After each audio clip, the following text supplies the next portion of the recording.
Biết.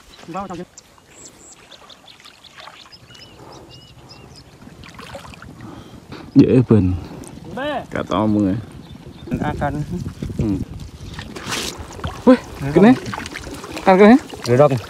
Cái. Ui. Ô. Ô. Ui. Ông đưa đúng vô. Ui. Thế đặc lưm. Ui. Đặc lưm bố. Ui.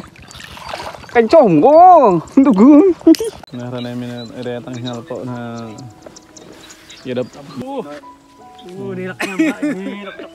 Con hiện lại lần đầu tiên đi thế nên có bố mới đây được nên biết Vào trong trên trong ra đâu mí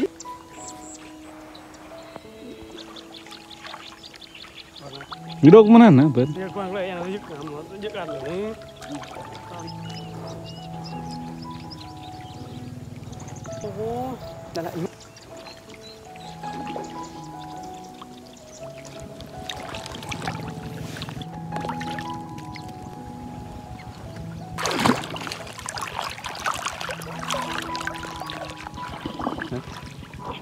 cái vợ thông hả có là đang ăn mới thông cạn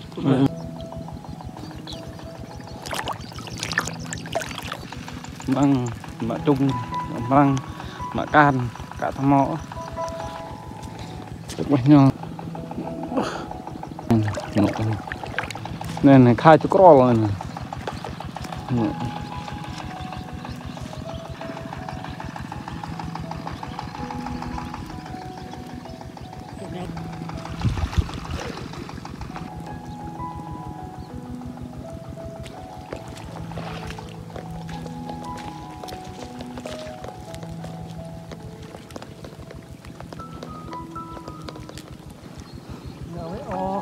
thế nào vậy này là nhúng đốm đi lên cái gì điên là đi lên nó phát điên rồi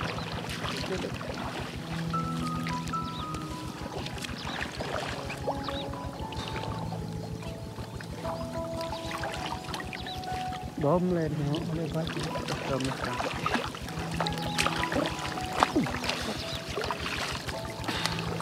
lắm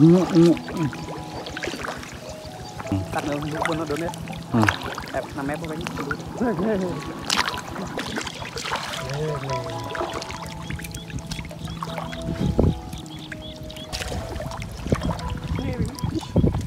chắc toàn market này rồi kêu nè cạn kêu người bố cô đây quá lắc kiếm căn cái này hả lắc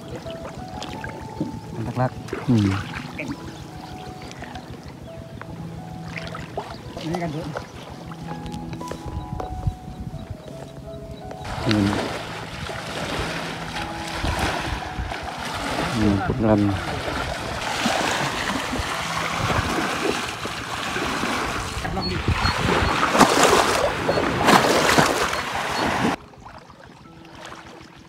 mà trông hả mẹ trông hả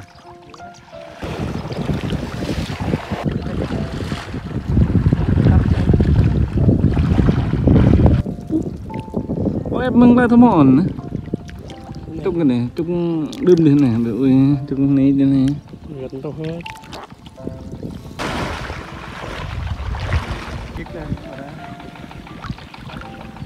để cạn đúng rồi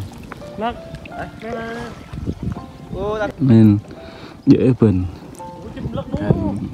cạn cái này cạn rupi trong cả to mọi người cả rupi rất là to mọi người nha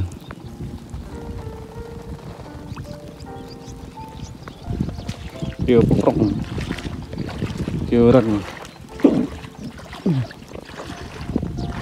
cái màu này cái nó bố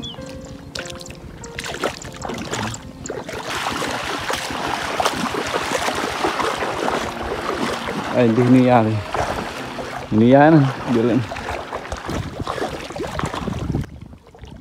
ui chưa có tận đường cắt nó mình Này thôi thằng Lắc. Gì?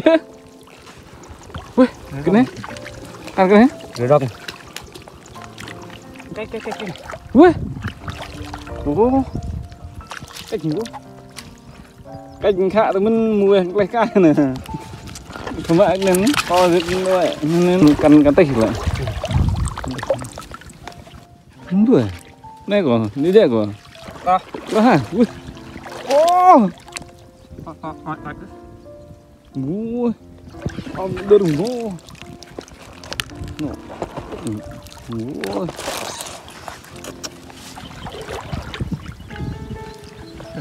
Một cái ngon.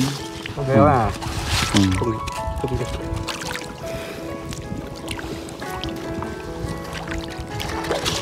Ghê quá.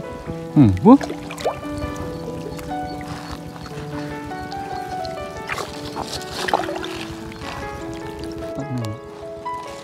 Dạ bên.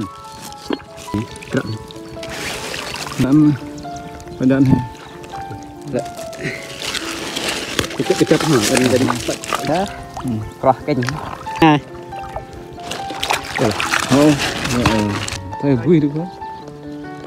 Kalau thầy vui được có tụm hoa cát tụm tập này kia.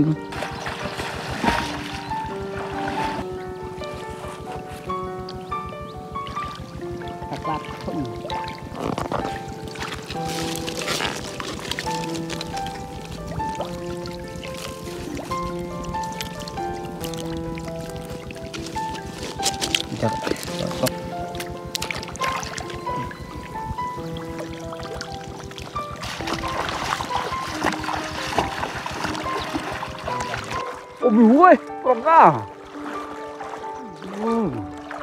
Cái cô này ra này cô. Coi vậy này. Coi. Đừng cất. Ui. Cái chồng cô. Đâu cứ. Rung là phải như này, cái rung thì phải đây. Cái cái Gỡ đi. vậy nằm có mũ ấy. Điên. Ui. Cái này. Cắn. Lô đông.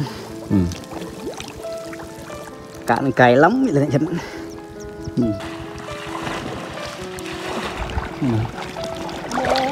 Cạnh này tôi bữa. Cạnh. Ăn phim này.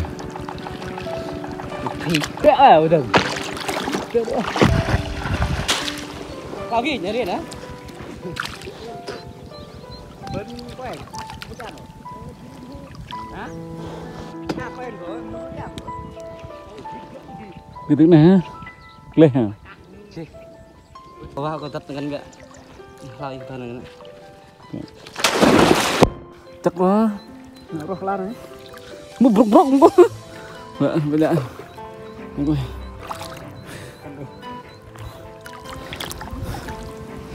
Brok quá.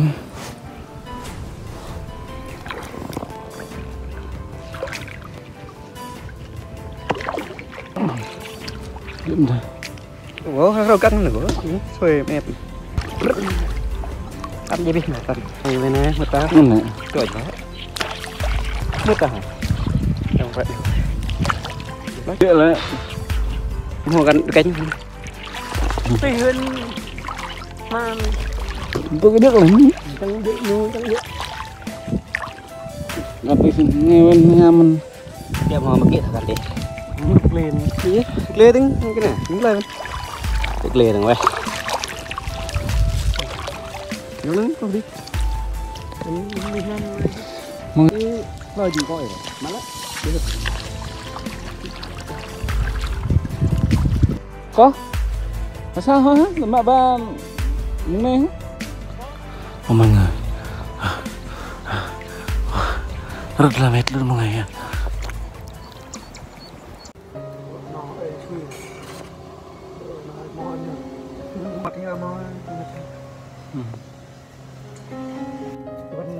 Còn thì bông quật rồi bông ăn mà chạy phút như này bông chơi lên này một vô nằm bông gỗ đó cắt lên này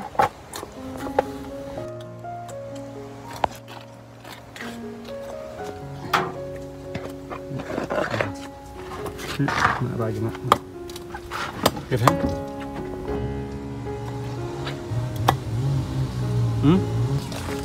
Làm bữa xưa lại mừng cái đập này làm bữa xưa ấy. Chưa thấy đa. Cái lại. Có cái đạo bắn nhưng ăn. Đã đánh bên về cái. Bên về cái. Cái từng chắc cái từng cái của nó cái đó mà lúc làm cái gì đó bỏ ra.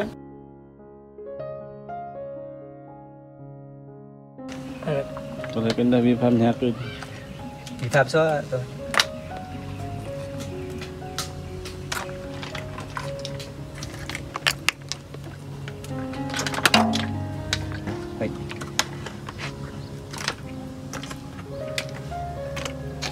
Yên thôi, da thôi.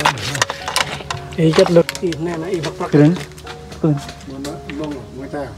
Quên. Ngấu. Hả? Ở dưới. Mua hả? Mua. Không biết ra mà làm sao. Có lý.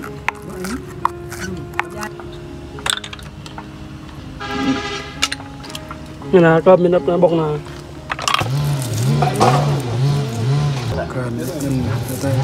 Bật lại ăn một cái này cái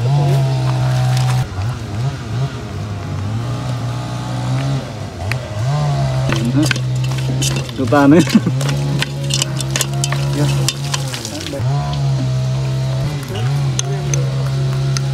Đây là cái làm gia vị.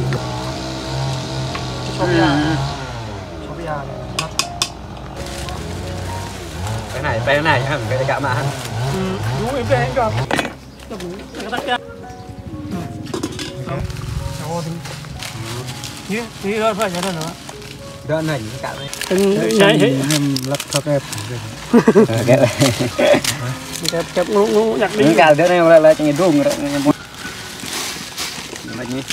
Muông đây, đầm muông đây. Rồi. Nắm tung lên. Cho nên phải có cái gì nằm rồi. Cái đồ vị nó bối. Cả to này gây sâu hết là. Đúng. Đang là mà đúng.